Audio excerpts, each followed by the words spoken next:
श्री हरिवंश महाराज जी, आपके चरणों में कोटि कोटि प्रणाम। महाराज जी, आपकी कृपा से आपके बताए हुए मार्ग पर चलने की कोशिश कर रहा हूँ, लेकिन महाराज जी कोई भी संकल्प 15 से 20 दिन से ज्यादा उसका पालन नहीं कर पाता हूँ। उसका कारण है ब्रह्मचर्य की हीनता। आगे वही लिखा कि मतलब बार बार गिरा देती है ये काम वासना। तो महाराज जी जीवन मतलब मेन पॉइंट जो है वो ब्रह्मचर्य खंडन है। अगर थोड़ा ब्रह्मचर्य पर ध्यान दे दीजिए तो दिनचर्या ठीक हो जाएगी।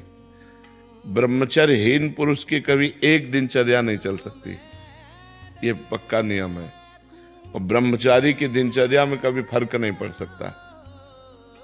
इसलिए कोशिश करो नाम जप करते हुए, पवित्र आहार अल्पाहार लेते हुए, कुसंग का त्याग करते हुए, मोबाइल से या व्यक्ति से कुसंग न होने पावे, शास्त्र विरुद्ध संग न होने पावे, और अपने हाथ से कोई ऐसे आचरण न करे, तो फिर ब्रह्मचर्य का पोषण जरूरी है। परमार्थ में चलने के लिए ब्रह्मचर्य अति आवश्यक है। यदि चाहे वो गृहस्थ ही क्यों न हो, तो गृहस्थ का मतलब थोड़ी कि रोज विचार करो, नहीं, एक उसमें भी मर्यादा है। शास्त्र में वर्णन है कि मासिक धर्म के होने के 1 सप्ताह बाद पवित्र होने पर संतानोत्पत्ति के लिए गृहस्थ धर्म में लिखा हुआ है 1 महीने में एक बार संतानोत्पत्ति के लिए मासिक धर्म के 1 सप्ताह बाद बकाया ब्रह्मचर्य रहे। तो गृहस्थ में भी ब्रह्मचर्य की आवश्यकता है। ऐसा थोड़ी कि मनमानी आचरण तो फिर नष्ट हो जाएगा, क्योंकि जीवनी शक्ति है ब्रह्मचर्य। वो जब तक ठीक नहीं रहेगी तब तक ठीक नहीं रहेगा। तो ब्रह्मचर्य पर सुधार करो। क्यों भाई? हाँ, मतलब कोशिश पूरी करते हैं महाराज जी, लेकिन 10 दिन एकदम अच्छे से रहेंगे।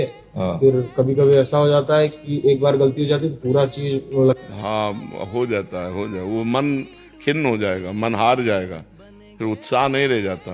वो आपका ही नहीं, सबका होता है। तो जो हमारे उत्साह को नष्ट करे, भगवत प्राप्ति के मार्ग में उत्साहहीनता पैदा कर दे, उसके प्रति तो बुरा भाव आना चाहिए ना। धिक्कार है हमारे जीवन को, जो मैं ऐसे गिर जाता हूँ, अब नहीं गिरूंगा, फिर चलो, फिर अगर गिर जाओ तो फिर अंदर से क्लेशित हो, फिर तो एक दिन आप ऐसा आएगा क्रॉस कर जाओगे। और अगर आप हार गए तो फिर परमार्थ से भ्रष्ट कर देगा। जब हमसे गलती हो जाती है तो सीधा हमारे परमार्थ पे अटैक होता है। जो हमारी साधना चल रही होती है वो शिथिल हो जाती है कि यार अब क्या करें, अब तो फेल हो गए। नहीं, हम फिर कमर कसें, फिर आगे बढ़ें। 1000 बार फेल हो जाए तो 1000 बार हम प्रयास करें।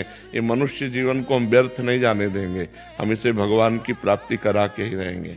समझ रहे हो ना? हारो मत। जब आपका साधन आगे बढ़ जाएगा तो सब प्रपंच छूट जाएगा। अभी साधन ही लड़खड़ा रहा है, बार बार साधन टूट रहा है। 10-5 वर्ष एक रस साधन चल जाए, वही सिद्ध हो जाएगा।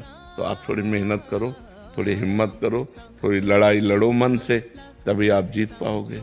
और नाम जप करते रहो। नाम जप करते हो? हाँ, नाम जप करते रहो और लड़ाई लड़ते रहो। ये लड़ाई है बहुत बड़ी लड़ाई।